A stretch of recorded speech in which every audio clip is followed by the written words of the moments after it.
50,000 ಹೆಂಗನ ಮಾಡಿ ತಗೊಂಡ್ಬಿಡ್ಬೇಕು.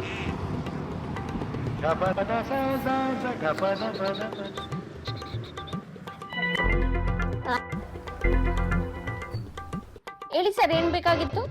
ಮೇಡಮ್ ಅದು T shirt ತೋರಿಸ್ತೀರಾ?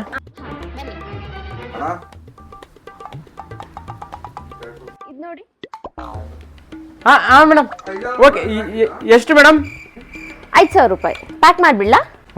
5,000 ಹೋದ್ರೆ ಹೋಗ್ಲಿ, 50,000 ಇದ್ದಂಗೈತಿ, ತಗೊಂಡ್ಬಿಡ್ಬೋದು. ತಗೊಳ್ಳಿ ಮೇಡಮ್.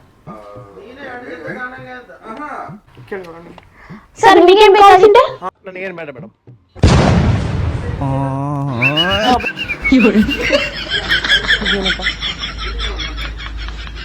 ಓದ್ನಾ?